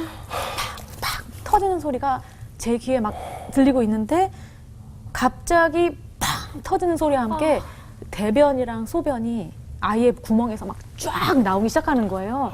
그러더니 얘가 눈을 딱 떴어요. 그게 한 몇십 분 흐른 것 같아요. 되게 오랜 시간이 흐른 것처럼 느껴지는데 얘가 그 대소변이 나오면서 눈을 뜨면서 이제 신경을 이 전기가 다 건드리고 가가지고 이상한 표정을 계속 짓는 거예요. 막 웃었다가 울었다가 막 화냈다가 막 이상한 표정을 막 짓는 거예요. 그러고선 다시 심장에 손을 댔더니 얘가 뛰는 게 느껴지는 거예요, 저한테. 그리고 코에서 뜨거운 바람이 나온 것 같아서 그때 119에 전화를 한 거예요. 그때 좀 정신이 그때 돌아오신 거죠. 그래서 119에 전화해서 얘가 죽었다 살았다. 어. 죽었다 살았다. 제가 그 말밖에 안 했대요. 죽었다 살았다. 이러니까 소방관 선생님이 오셔가지고 봤는데 너무 깜짝 놀라시는 거예요. 자기가 이런 생활을 소방관 생활을 오래 했지만 이렇게 큰 전기감전 사고는 처음 봤다고. 그러면서 얘가 살아난 것만 해도 기적이라고 생각하시라고. 그러면서 저를 구급차에 태워서 우리 아이랑 가는데 러닝 셔츠 하나를 입고 있었는데 그걸 벗겼는데 젓가락이 하나가 이제 스치고 나오면서 심장 쪽에 스크래치를 낸 거예요. 그래서 스치고만 갔는데도 여기도 2도 화상이 된 거예요. 손가락 10개가 펄펄 연기가 나고 있었고 얘는 계속 신경을 막 건드리고 가가지고 막 웃었다 울었다 계속 이런 상태로 이제 병원에 입원을 하게 된 거예요. 병원에 갔는데 대전에서 3일 딱 있었어요. 근데 저는 성령 충만 했었잖아요. 네. 하나님이 정말 내 옆에 있다는 게 너무 느껴졌었고 하나님과 너무 소통하고 있었기 때문에 이게 별일이 아닐 거라고 생각을 한 거예요. 아 이러고 있다가 금방 좋아지겠지 그랬는데 대전에서 치료할 수 없다고 그래서 3일 동안 저는 괜찮아질 줄 알고 합창단을 계속 출근을 했었던 거예요. 선생님들한테 얘기도 안 하고 그랬다 3일째 되는 날 육아휴직계를 내고 서울로 올라가게 됐어요. 네. 서울의 화상 전문 병원으로 올라가는 내내 기도가 안 나오더라고요. 그렇게 술술 나오던 기도가 안 나오고 도착했을 때쯤 하나님 이게 뭐예요? 그냥 그랬어요. 하나님 이게 뭐예요? 그냥 뭐예요? 계속 그랬어요. 근데 아무 말씀 없으신 거예요. 그 전까지는 막 주물러 주시기도 하시고 내 옆에 있던 분이 아무 말씀이 없으신 거예요. 병원에 도착했는데 얘를 이제 굉장히 큰 사고기 때문에 먼저 촬영만 계속 하자고 하시는 거예요. 그래서 머리부터 발끝까지 전기가 관통을 했기 때문에 네. 뇌랑 장기가 분명히 손상이 됐다. 그래서 2주 동안 촬영만 하는데 다행히 정말 관통을 하고 지나간 거예요. 그래서 뇌랑 장기가 찌그러지지 않은 거예요. 하나도. 그런데 결론은 시한폭탄을 지닌 거라고 생각하면 된다라는 결론을 언제 주셨어요. 또 이게 확 터질 수 있다, 잘못될 수 지금은 있다. 안 나타나지만 어른이 됐을 때 손상이 된 부분이 나타날 수 있다. 그런 결론이 나졌고 이제 그 촬영을 마치고서는 올라가려고 할 때 이제 병실을 배정을 받은 거예요. 네. 병실 배정 받기 전에 청청병력 같은 소리를 들은 거죠. 열 손가락 신경과 관절이 다 끊어졌습니다. 이제 그래서 얘는 앞으로 모든 것이 이제 불가능하게 될 것 같습니다. 그리고 병원에서도 이런 케이스가 없었기 때문에 이렇게 해서 살아난 케이스를 처음 봤기 때문에 어떻게 막 의사 선생님도 당황하신 게 저도 보이더라고요. 네. 보통 당황 안 하시잖아요. 그렇죠, 그렇죠. 그래서 병실을 배정을 받았는데 한 2주쯤 지났을까? 그때 하나님이 응답을 해주시는 거예요. 네. 아무 말씀 없던 하나님이 병실 문을 저희가 배정받고 딱 들어갔는데 저는 태어나서 그런 바람을 처음 맞아봤어요. 평안의 바람. 평안해라 지선아. 그리고 성령의 바람. 정말 따뜻한 그런 성령의 바람을 제가 처음 맞아봤던 것 같아요. 그러고 나서 글쎄 제가 썼던 필사 네. 내용이 다 떠오르는 거예요. 외우지도 않았는데. 네. 막 마치 드라마처럼 막 이게 막 팡팡 튀어오르는 것처럼 네. 내가 너를 영화롭게 하리라. 두려워 말라. 내가 너와 함께 함이니라. 누가복음 24장 49절 말씀. 이 성에 머물러라. 성령이 입혀질 때까지. 그 말씀 하나님이 주셔서 아 하나님 그럼 여기는 병원이 아니라 성이라고 생각하고 은찬이와 함께 있겠습니다. 근데 마음은 아프잖아요. 은찬이가 그럼요. 내가 대신 아팠으면 그럼요. 좋겠으니까 정말 은찬이 앞에서는 한 번도 울지 않았는데 은찬이가 자고 나면은 항상 오열을 했던 것 같아요. 그렇죠. 엄마의 그렇죠. 마음이 당연히. 그럼요. 근데 어느 날은 오열을 하고 있는데 얘는 자고 있었고 항상 제가 이어폰에 이렇게 말씀 설교를 틀어주면은 얘가 항상 이렇게 잠이 들었었어요. 네. 그러니까 이어폰 끼고 있으니까 제 소리를 잘 못 듣잖아요. 네. 어느 날은 기도하고 막 오열을 하고 있는데 이 손가락이 너무 아픈 거예요. 하나님 저 여기 너무 아파요 하고 잠이 들었는데 그 다음날 일어나 보니까 우리 은찬이 손가락이 여기가 바스러져가지고 싹 없어졌다고 의사 선생님이 말씀하시는 거예요. 그러니까 너무 많이 타가지고 손이 당일날 이게 뼈가 보이는 상태였거든요. 네 번째 손가락은. 근데 이게 바스러져가지고 싹 없어져서 안중근 선생님이랑 손 모양이 똑같이 되고 새끼손가락은 늘러붙어가지고 한 마리가 없어졌고 젓가락을 이렇게 잡았기 때문에 안쪽과 바깥쪽이 다 뼈가 있는 상태였고 속이 다 보이고 있었고 아 정말 그날 제일 많이 울었던 것 같아요. 아유, 하나님 네 번째 손가락 꿈에서라도 한번 다시 보여주시면 안 되냐고 그렇게 울었었던 것 같아요. 그러고 나서 은찬이한테는 울면 안 되겠다. 은찬이 앞에서는. 왜냐하면 하나님이 엄청 좋은 일을 주신다고 하셨는데 엄마가 울어버리면 이게 슬픈 일이 돼버릴 것 같아가지고 한 번도 은찬이 앞에서는 안 울었었어요. 그런데 은찬이가 이제 최악의 상황이니까 의사 선생님이 배꼽 옆에 이 나머지 남아있는 손가락을 심자고 하시더라고요. 그러니까는 여기가 그럼 이게 재생이 될 수 있는 거예요? 어떻게 그러니까는 남아있는 거라도 살리자고. 네. 이 세포랑 뼈랑 이런 거라도 살리자고 네. 배꼽 옆을 뚫어서 심는 수술을 하자고 하시더라고요. 그래서 대수술을 3번을 한 거예요. 네. 엉덩이에서 살을 3번을 엄청 크게 떼다가 이제 이식을 했기 때문에 엉덩이는 피가 마를 날이 없는 거예요. 네. 그리고 항상 침대가 빨갛게 젖어 있었고 아. 그리고 이제 링거는 꽂을 데가 없어가지고 목에 있는 구멍에다가 링거를 맞고 발가락에다 링거를 맞고 그리고 이제 수술을 크게 했기 때문에 소독을 해야 돼요. 왜냐면 합병증이 생길 수 있다고 그렇죠, 그렇죠. 네. 소독할 때 엄청 아픈데. 전신 소독을 어. 해서 전신 마취를 이틀에 한 번씩 20번이 넘게 하는 거예요. 왜냐면은 하루는 전신 마취하고 그 전신 마취를 하기 위해서 하루는 금식을 하는 거예요. 그러니까 20번이 넘는 금식과 20번이 넘는 전신 아이가 마취를 몇 살 때였어요? 5살 때. 이거를 이틀에 한 번씩 계속 반복해서 하는 거예요. 근데 어느 날 전신 마취를 한 10번 넘게 맞았을 때 의사 선생님이 각서를 쓰라고 하시는 거예요. 이제부터는 각서에 얘가 다시는 깨어나지 않을 수 있다는 거예요. 엄마가 사인을 해야만 들어보낼 수 있다고 하시는 거예요. 그래서 저희가 헤어지는 준비를 한 20번 넘게 했었던 것 같아요. 그러고 나서 항상 은찬이가 우리한테 제일 많이 보여줬던 모습은 그 전신 마취하고 산소 마스크 끼고 있는 모습. 그렇게 해서 항상 얘는 또 병실에서 그 소독을 안 해요. 수술실에서 해야 돼요. 그러니까는 수술실을 왔다 갔다를 20번 넘게 한 거예요. 한 번 들어가기도 힘든 수술실을. 그래서 얘를 끌고 전신 마취를 맞추면은 얘가 스르르 잠이 드는데 어느 날은 엄마 나 자기 싫어 그러면서 붕어처럼 튕겨 올라서 정말 그 모양 그대로 잠든 적도 있고 그리고 눈을 뜨고 잤어요 항상. 왜냐하면 자기가 언제 잠드는지도 모르고 이게 잠드는 느낌이 이상하다고 느끼니까 눈을 뜨고 자는 거예요. 그래서 눈을 감겨서 정말 임종 준비를 한 것 같아요. 그 아이도 얼마나 힘들었어. 그럼요. 그런데 어느 날 은찬이가 나왔는데 엄마 부르는 거예요. 그래서 나 혼자 안 들어갔어요. 그러는 거예요. 나 내 옆에 천사 4명이랑 예수님이 내 옆에 있어 엄마. 걱정하지 마 그러는 거예요. 그때 그 아이가 처음으로 죄책감이 또 들었어요. 왜냐면은 맡긴다고 했는데 하나님께 맡긴다고 해놓고 내가 제대로 맡긴 적이 한 번도 없었구나. 수술실에 엄마가 못 들어간다고 내가 답답해하고 있었던 내 모습을 보고 하나님 밖에서 또 회개했어요. 우리 은찬이 정말 하나님께서 함께 하시는 거를 내가 믿는다고. 그리고 그때 갑자기 생뚱맞게 저 어렸을 때가 생각이 나는 거예요. 내가 혼자 자고 있을 때 우리 하나님 나랑 함께 계셨구나. 아멘. 그럼요.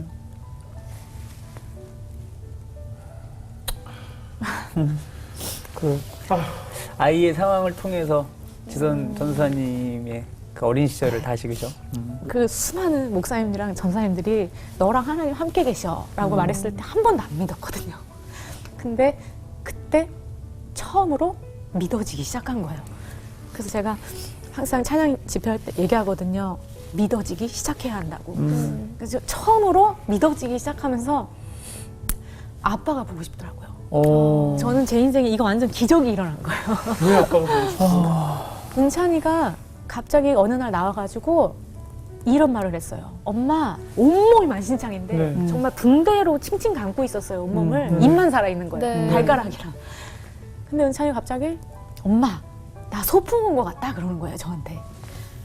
은찬아 왜? 그러니까 엄마랑 이렇게 하루 종일 같이 있는 거는 소풍이야.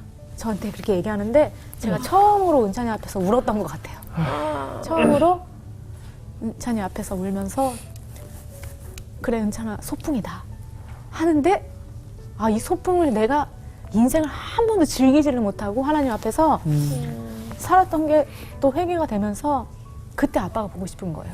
소풍이라고 하는데 그깟 아빠 용서 한 번 못하고 내가 이렇게 살았나 싶은 생각이 들어가지고 소풍처럼 살자. 그런데 정말 옛날에 제가 대전 내려갈 때 큰 트렁크 갖고 내려갔을 때 장면이 사진처럼 저한테 딱 떠오르는 거예요. 예. 그때 정말 다 찢어진 마음으로 트렁크 들고 걸어갔었잖아요. 근데 지금 내가 소풍을 살고 있는데 트렁크가 있구나 지금도. 근데 이 트렁크 안에 내가 할 수 있는 일이 들었구나라는 생각이 처음 드는 거예요. 노래할 수 있는 일이면 노래할 수 있는 일, 노래하는 일, 의사면 고치는 일, 뭐 작곡하시는 분들은 작곡하는 일, 농사 짓는 분들은 농사하는 일, 이런 도구들이 이 트렁크 안에 들어있구나. 그런데 하나님이 소풍을 보낸 거예요. 원래 우리 천국 살잖아요. 천국에서 잠깐 소풍을 내보내신 거예요. 그 트렁크를 보내시면서 내가 할 수 있는 일로 천국 가는 그날까지 한 사람이라도 더 데리고 오길 원하시는 그 하나님 마음을 제가 처음으로 알게 된 거예요. 내 인생의 목적이 무엇인지 확실하게 알게 됐어요. 은찬이가 소풍이라는 그 말에. 그래서 그때 아빠가 그냥 저는요 무슨 용서하려면 무슨 단계가 있는 줄 알았어요. 근데 그냥 단번에 용서가 돼요. 그냥 미웠던 마음이 하나도 없고 너무 보고 싶은 거예요. 아무 생각이 없어요 정말. 어떤 분들이 뭐 이렇게 설명하실 수 있을지 모르겠는데 저는 설명을 못 하겠어요. 그냥 단번에 용서가 되는 거예요. 그러고 나서 내가 이 병원에서 나가면은 아빠부터 찾아야겠다 라는 다짐을 처음 하게 됐고 엄마도 너무 이해가 되는 거예요. 우리 엄마가 엄마도 인생이 있는데 내가 이래라 저래라 할 이유가 없었던 거예요. 모든 것이 다 용서가 되는 순간이 저의 인생에 처음 2011년에 온 거예요. 결국 아이의 그 고통스러운 병실에서의 모습으로 그 아이의 한마디가 그 얼음보다 꽁꽁 얼려있던 마음의 증오와 미움을 이 큰아이의 그 고통스러운 사고로 녹이게 됐네요. 네. 그러고 나서 최악의 상황이 또 펼쳐졌어요. 이제 은찬이가 제일 많이 병원에서 들었단 말이 의사 선생님이 오셔가지고 계속 불가능하다고 얘기하시는 거예요. 모든 것이 다 불가능하다. 얘는 앞으로 정신과 치료도 받아야 살 수 있다는 거예요. 네. 왜냐하면 손가락 모양이 너무 달라졌고 네. 하기 때문에 상담을 계속 받으셔야 된다. 그리고 지금 10손가락 다 못 쓰게 됐기 때문에 장애 치료를 밟을 수 있는 절차를 막 알려주시면서 항상 모든 것이 불가능하다고 계속 이틀에 한 번씩 얘기하시는 거예요. 병실에서 찍은 사진이 있죠? 네네. 제가 그때 예. 엄마들이 많이 물어봐요. 왜 찍냐고 그런 거를. 네. 왜 자꾸 봐가지고 그 슬픈 걸 왜 찍었냐고 하시는데 제가 성경을 필사할 때 이스라엘 백성들한테 너무 감동을 받았던 게 이 사람들은 기쁜 일이 있을 때만 단을 쌓지 않고 슬픈 일이 있어도 하나님을 기억하고 어려운 일이 있을 때도 하나님을 기억하면서 단을 쌓는 걸 보고 아 나도 이스라엘 백성이 너무 되고 싶었기 때문에 필사를 했기 때문에 아 내가 여기서 그렇게 할 수 있는 방법은 사진을 찍는 것밖에 없겠다라는 생각이 들어서 기록해 둔 거죠, 그 네. 시간들. 그래서 사진을 다 찍어가지고 이걸 은찬이한테 주고 싶었어요. 은찬이한테 줘서 이거는 나쁜 기억이 아니라 계속 보고 또 봐서 하나님의 은혜다라는 것을 계속 알려주고 싶었기 때문에 사진을 다 찍어서 제가 이렇게 사역자가 될 줄 모르고 살고 있다가 어느 날 제자들이 선생님 그거 갖고 다니세요. 그래가지고 제가 작년부터 그 사진을 갖고 다니고 있거든요. 그래서 그걸 오늘도 가지고 왔습니다. 아, 그래요?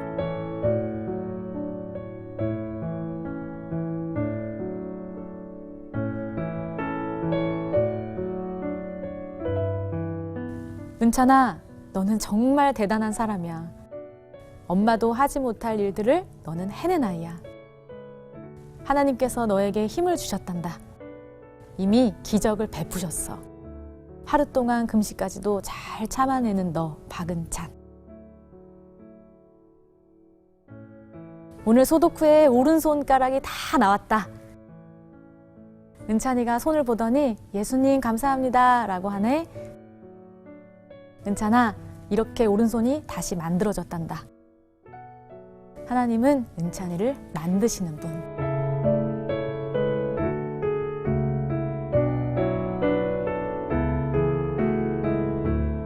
그럼 그 후에 은찬이 치료는 어떻게 진행이 됐나요?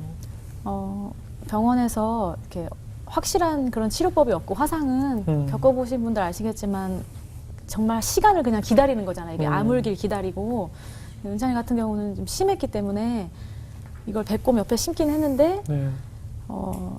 해줄 게 없는 거예요. 병원에서 더 이상. 그냥 지켜보는 수밖에 없는 거죠. 네. 그래서 어느 날 갑자기 좋아진 게 하나도 없는데 퇴원하라고 하시더라고요. 해줄 게 없다고. 계속 전신 마취도 해야 되고 이걸 계속 할 수는 없으니까 선택하라고 하시더라고요. 그래서 저희가 그럼 퇴원을 하겠습니다. 그 대신 은찬이가 걸을 수 있게만이라도 해달라고. 왜냐면은 이게 누워서 계속 지냈기 때문에 네.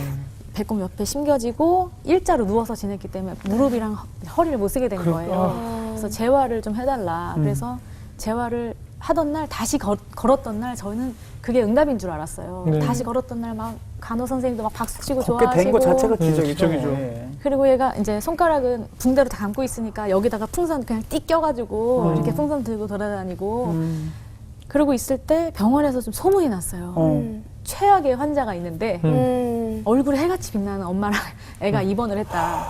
그래서 그 병원에 목사님이 계신데 여자 목사님이 네. 저보러 특송 한 번만 하라고 하시는 거예요. 네. 그래가지고 얘를 침대째를 끌고 누워있는 애를 침대째 끌고 병실 그 꼭대기로 올라갔더니 온갖 화상 환자들이 다 들어누워 있는 거예요. 근데 제가 왔는지 뭐 관심도 없으세요. 그냥 예배 드리려고 오신 분들이에요. 치료받으려고. 그렇죠.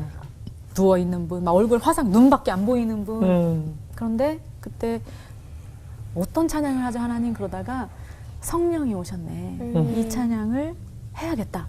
라는 생각이 들었어요. 왜냐면은 그동안 저도 찬양을 못 했잖아요. 병원에 있어가지고. 네. 정말 피를 토하는 심정으로 정말 하나님 앞에 뜨겁게 찬양하고 싶다는 생각이 들어가지고 거기 누가 있건 말건 상관없이 정말 소리치고 싶었어요. 찬양하면서. 그래서 그렇게 제가 찬양을 했는데 네.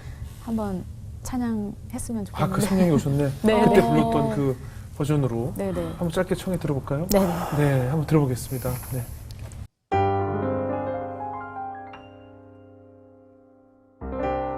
성령이 오셨네 성령이 오셨네 내 주의 보내신 성령이 오셨네 우리 인생 가운데 주님 찾아오셔서 그 나라 꿈꾸게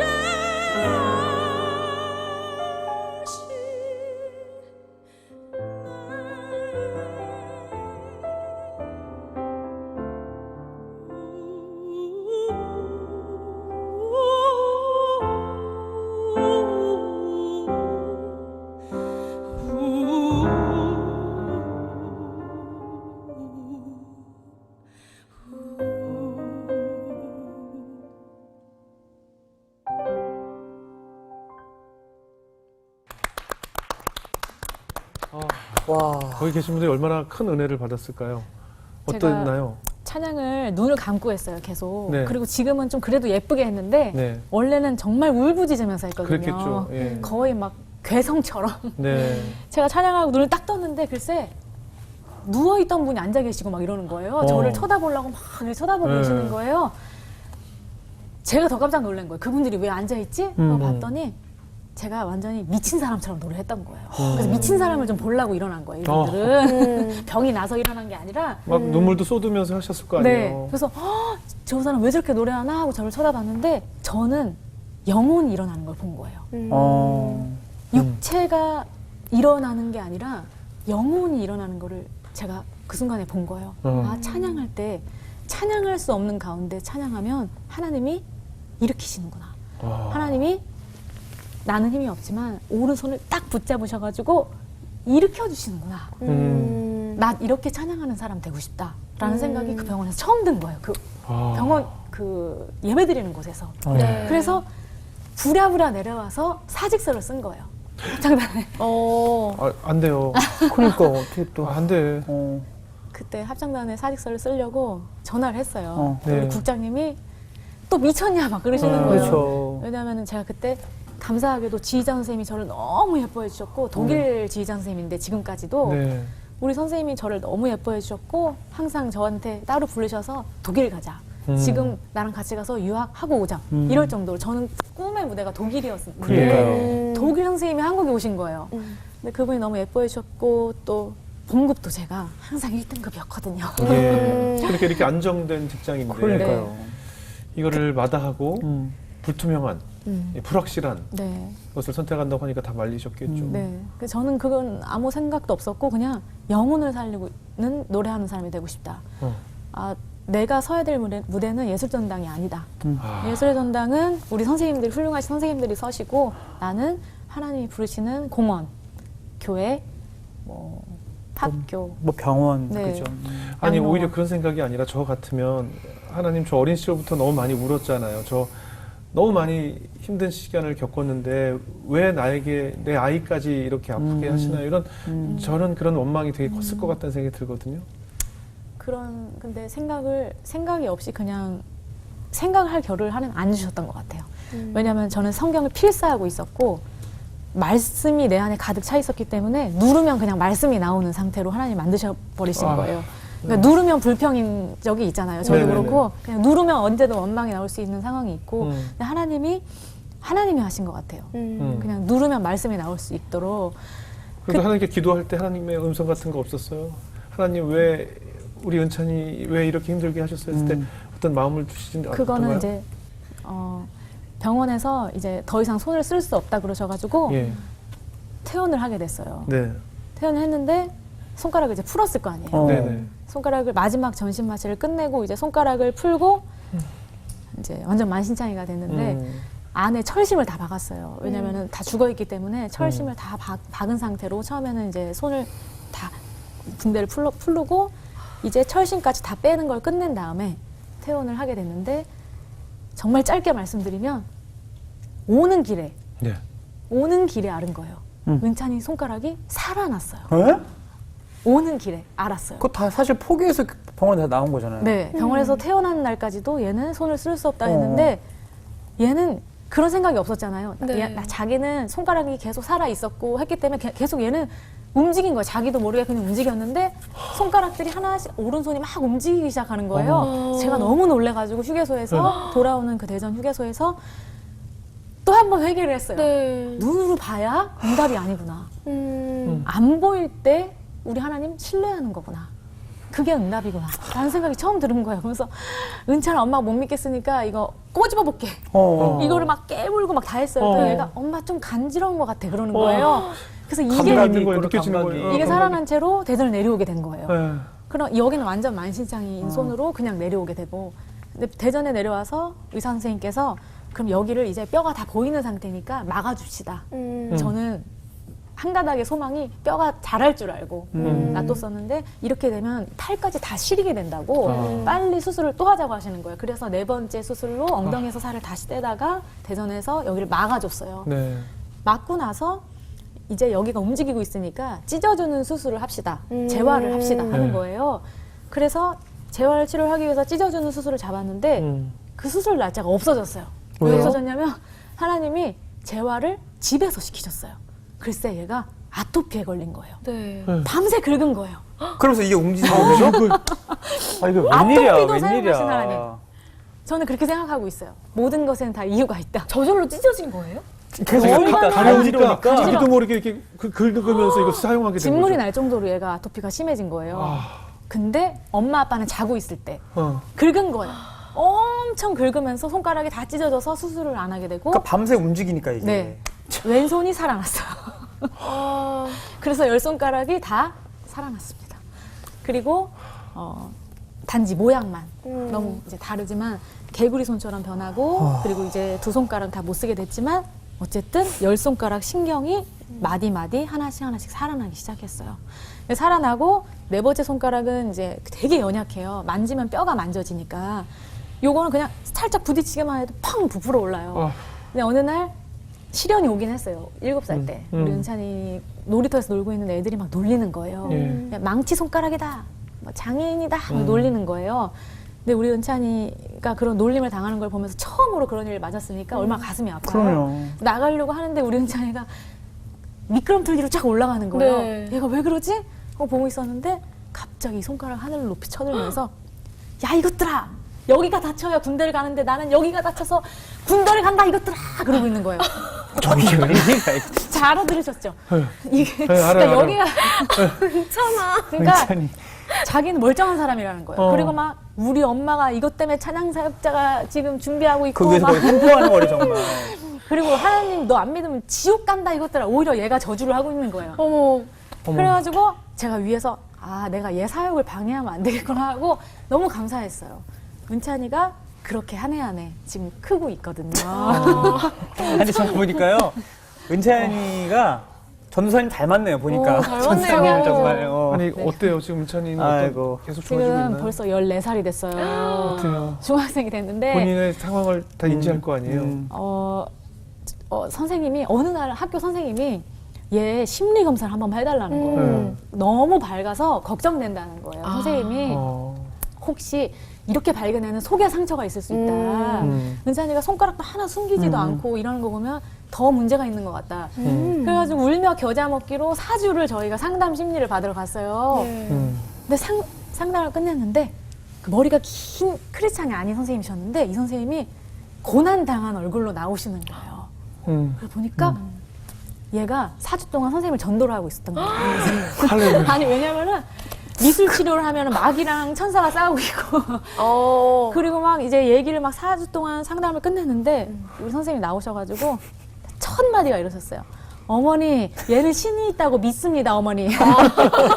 인정하셨네요. 네, 신이 있다고 믿어. 얘 종교가 있냐는 거예요. 저한테 물어보시는 거에서 있다고 했더니 어머니 그래프를 보시라고 하면서 얘는 상처가 없습니다. 여기 보시면 오히려 사회성과 배려심이 너무 많아서 그렇게 보이는 거지 자기 손가락을 보고 상대방이 놀랄까봐 배려하는 거지 얘는 상처가 있는 게 아니라고 잘 키우셨으니까 빨리 가라고 막 전도하기 전에 빨리 내보내셨어요. 그래서 은찬이는 지금도 누가 다쳤으면 다행히 감사하게도 이 손가락 보여주면서 나 이렇게 다쳤는데도 살아있다고 너 다친 거 아무것도 아니야 이렇게 얘기하는 걸 지금까지 제가 보면서 아, 나중에 다음 세대에 귀하게 하나님 쓰셨으면 좋겠다. 손가락 외 다른 데는 건강은 어때요? 심장 쪽에 네. 상처가 이제 예, 크게 있었잖아요. 예. 있고 네. 근데 얇아요 그 막이 예. 그 정도 근데 괜찮아요 살기에는. 그리고 상처 투성이죠. 몸을 이렇게 벗겨놓으면 그러니까요. 엉덩이에도 살이 크게 벗겨진 게 표시가 계속 나 있고 그런데 저희 아이 2명이 더 있어요. 네네. 근데 그 아이들도 오빠의 그런 모습을 너무 익숙하게 계속 봤으니까 상처가 상처로 안 보이는 게 저희 집에 좀 약간 그런 특화되어 있는 것 같아요. 그러니까 상처가 상처로 보이는 게 아니라 그냥 하나님이 하셨던 일 같이 보이는 저희 가정이 흔적이죠, 좀 흔적. 그렇게 저희 가정을 하나님 만들어가고 계시는 것 같아요. 그래서 저는 집에 갔을 때마다 항상 얘기하지만 눈에 보이는 상처도 있지만 이렇게 손가락처럼 저처럼 안 보이는 상처를 평생 갖고 계시는 분들도 계시잖아요. 그럼요. 그런데 절절하게 제가 아까 성령이 오셨네 부른 것처럼 배꼽이 아플 정도로 절절하게 살아가다 보면은 이게 아픔이 아니라 사실은 하나님과 나만 있는 절절한 은혜의 통로가 될 수 있거든요. 그러니까 우리 크리스찬은 그걸 감추면 안 되고 그걸 오히려 하나님 앞에 갖고 가는 제사로 하나님이 주신 특별한 선물이라고 저는 생각하고 있어요. 한번 우리 지선 전사님의 인생을 지금까지 살아오신 인생을 쭉 말씀하셨는데 전체를 보신다면 하나님께서 왜 이런 과정을 거치게 하셨을까 생각할 때가 많이 있을 것 같아요. 하나님께서 네. 어떤 마음을 주시던가요? 겪어보지 않으면 모르는 마음들이 있잖아요. 네네. 그러니까 어떤 상황이 됐을 때도 쟤 되게 슬프겠다 하는 정도가 다르잖아요. 1부터 10까지. 저는 다양한 상황을 하나님이 많이 겪게 해주셨기 때문에 다양한 사람들을 많이 만날 수 있는 장점을 하나님이 그래서 많이 주신 것 같아요. 어린 아이들부터 그리고 노년에 이르시기까지 그 겪었던 모든 일들에 좀 교집합이 많아서 소통할 수 있고 또 제가 무대에서 이렇게 멋지게 드레스 입고 노래하는 게 저랑은 사실 어울리지 않다고 생각하거든요. 왜냐면 멀리서 관객이랑 소통하지 않는 것 같아서 항상 답답했었는데 딱 저한테 좋은 직업을 하나님이 주신 것 같아요. 가까이서 소통하고 그들의 마음을 만질 수 있는 그런 장점을 주신 것 같아요. 결국은 그 아픔이 기쁨이 되어 이제 노래하시는 거군요. 네. 아, 오늘 지은 씨도 너무 많이 울었죠. 저 웬만하면 정말 눈물 참으려고 하는 편인데 네. 이게 참아지지가 않더라고요. 이게 정말 사실 많은 사람들이 미래를 보고 미래에 소망을 두고 살아가지만 가끔 멈춰서서 뒤를 돌아봤을 때 정말 하나님의 은혜를 다시 한번 느끼고 점검하고 다음 스텝을 밟아야 한다는 거를 전도사님 간증을 통해서 좀 많이 그래요. 느꼈던 것 같아요. 갑자기 문득 떠오르는데 네. 그 아까 기도 제목 적을 때 네. 저에게 고난을 주세요. 네, 네, 이거 네. 후회하지 않으셨어요? 아, 이렇게 세게 올 줄 몰랐어요. 이렇게 뭐 후회하지 않으셨어요? 정말 계속 말씀드리지만 그런 겨를도 없이 그냥 살아요. 왜 결혼이 없어요? 나 제일 먼저 떠올랐을 것 같은데. 이제 후회라기보다는 아 내가 어떻게 그랬지? 그런 거 내가 한 게 아닌 것 같은 거예요. 정말 제가 한 그렇죠, 건 하나도 없는 것 같고 정말 이끄심. 이제 하실 분명한 더 사명을 선명하게 보여주신 것 같다는 생각이 네. 듭니다. 그렇죠. 제가 예전에 그 어떤 노래 가사에 썼던 가사 내용 중에 내 삶의 주인은 나라는 가사를 썼었어요. 우리 각자 한 편의 영화를 찍고 있다면 주영훈이라는 영화를 내가 찍고 있고 지선이라는 영화에 각자 영화에 다 주인공들이잖아요. 네. 나라는 사람의 영화를 한 편을 만드시기 위해 하나님께서 이렇게 자녀도 조연으로 출연하고 많은 조연들이 있잖아요. 네, 네. 지금 스토리에도 우리 아버지, 어머니, 큰아버지, 네. 또 선생님, 나 독일 유학을 또 추천해줬던 그 많은 출연자 분들이 네, 네. 나라는 영화를 만들기 위해 하나님께서 이렇게 계속 보내주시고 스토리를 계속 만들어 가셔서 네. 이 영화를 언젠가 누군가 지금 이 방송처럼 보게 될 많은 사람들에게 네, 네. 얼마나 많은 감화 감동을 주시고 그럼요. 은혜를 주실까 하는 생각이 들어요. 맞아요. 우리는 각자 자기라는 존재의 영화에 다 주연들이에요. 소중한 주연들. 아마 하나님께서 귀하게 사용하시라 믿음이 그런 생각이 확 들었어요. 지금 말씀하신 것처럼 네. 정말 저는 제 주변에 네. 저를 다 해치는 사람들인 줄 알았거든요. 지금 예, 말씀하신 모든 네네. 분들이 근데 하나님 사랑 확신하면서 네. 그런 분들이 지금 말씀하신 것처럼 좋은 출연자들이었다는 그러니까요. 것을 네. 알게 된 거죠. 앞으로 여기서 끝났으면 좋겠어요. 저기 그리고 저기 웬만하면 뒤돌아보지 마시고요. 뒤돌아보지 마시고요. 이제 쭉 가세요. 예. 지선자매님은 오늘 새롭게 하소서 끝으로 더 이상 아닙니다. 예. 천국 가는 그날까지 아. 정말 버라이어티한 일이 많겠죠. 네, 그렇죠. 다들 저쪽에서 하지 마. 그게 삶이니까요. 네, 네. 그게 인생이니까 네. 우리가 살아가는 거 아니겠어요? 오늘 마지막으로 우리 자매님 아까 주의 은혜라 네, 네. 한 맛배기밖에 못 들었는데 본인의 간증이 담기는 이 찬양을 들으면서 오늘 네. 인사를 나눌까 합니다. 네. 앞으로도 늘 우리 사랑하는 자녀들과 은혜로운 생활하시고 많은 곳에서 이 증거하시면서 하나님을 나타내시는 사역자로 또 사용되기를 저희도 기도하겠습니다. 오늘 고맙습니다. 감사합니다. 선생님 건강하세요. 고맙습니다.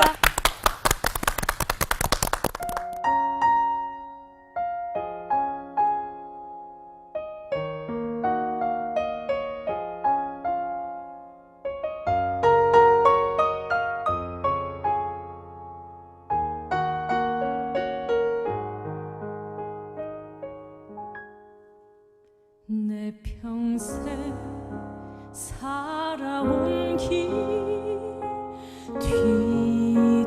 뒤돌아보니 짧은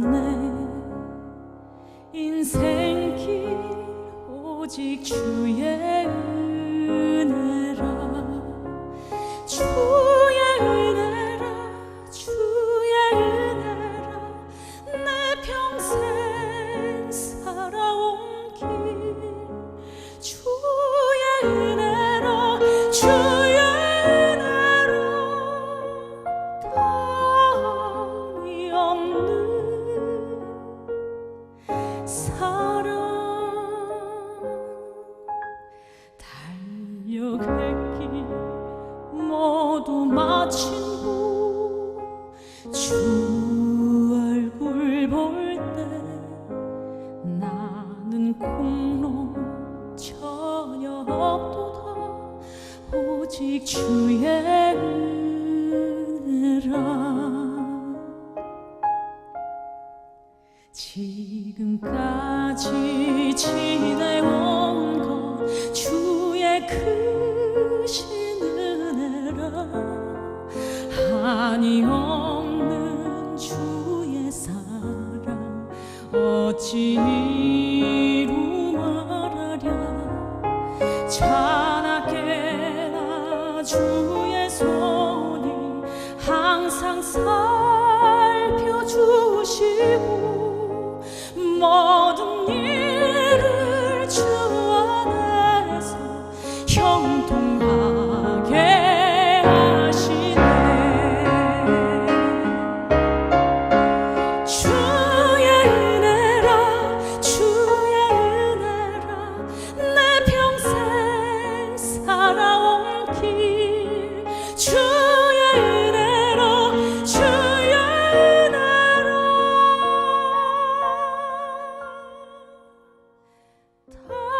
답이 없는 사랑 달려갈 길 모두 마친 후 주 얼굴 볼 때 나는 공로 전혀 없도다 오직 주의 은혜라 나는 공로 전혀 없도다 오직 주의 은혜라